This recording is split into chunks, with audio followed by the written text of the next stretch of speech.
Okay, so you're on the toilet, enjoying a light reading of manga, and suddenly you realize, where did all the words go? You've just read an entire chapter without any dialogue. Manga is a visual and textual medium. On one foot, it advances a story with words, and another, it does this with art. But what if you got rid of one of these elements? Can the manga still hold up? Well, this is probably going to limit the kind of story you can tell. It might work fine with a comedic slice of life, such as Joshi Kause, but there's no way to tell a mystery thriller story with characters playing complicated mind games using zero text. But sports manga, it seems to me, exists in a middle ground. In real-life sports, after all, there are no dialogue bubbles, save for the announcers and your annoying buddy trying to tell you his hot takes. But if you understand the game and you follow the teams, a story can start to form anyways. And so in Blue Lock, chapter 147, artist Yusuke Nomura opts to get rid of all dialogue panels, except for a flashback condensed into a single page. This chapter works because of a number of things that the artist does. First, the storylines have already been set up. The game has been played for the last 30 chapters.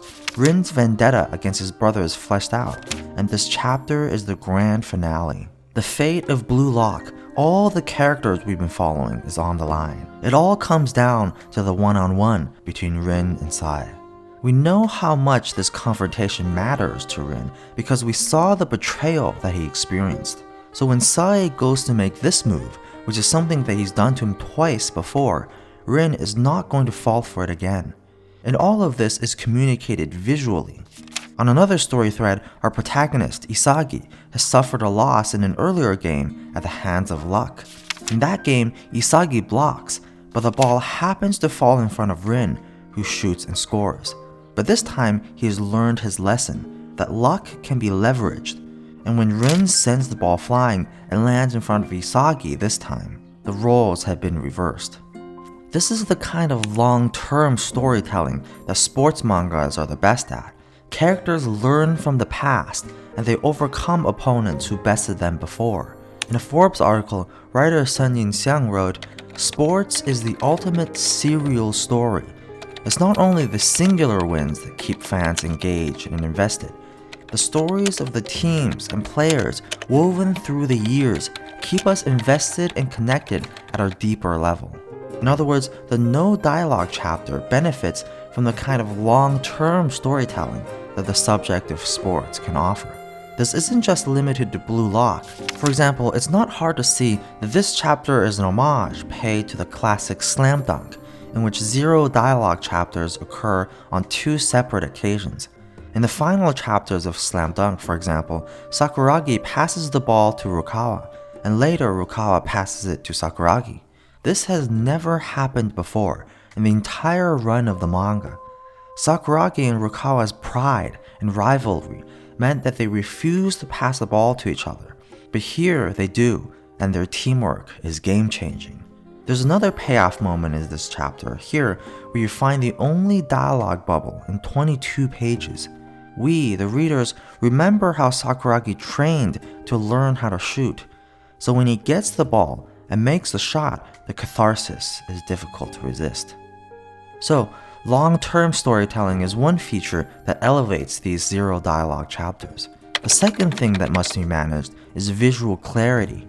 In Blue Lock, most of the chapter involves two characters dueling it out with each other. This alone simplifies the visual field. But on top of that, the characters need to be easy to follow. This page, for example, shows an action on the top and then a reaction on the bottom. Action and reaction is clearly communicated. Another example of this is in Lupin III, chapter 89, also zero dialogue. The chapter involves a cat and mouse chase between two burglars, and the absence of dialogue might be an homage to cartoons like Tom and Jerry.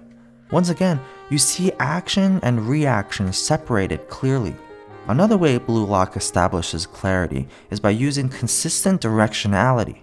Look at this page, for example. Both action and reaction are split between two panels, but the direction of movement is the same. Slam Dunk does this too. Look at the line work in these panels. They all move in the same direction. On top of that, these 3 panels create a sequence that mimics the turning of a head. Even though these are 3 different characters, they register as one single head movement, and it follows the direction that you're reading in because manga reads from right to left. Optical tricks like this enliven the manga page.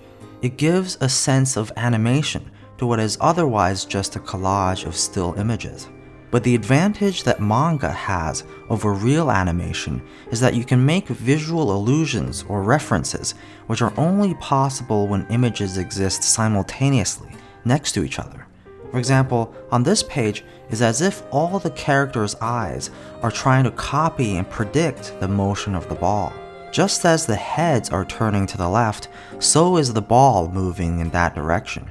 It becomes easier to notice visual metaphors like this because your eyes can sweep the entire page uninterrupted by speech bubbles.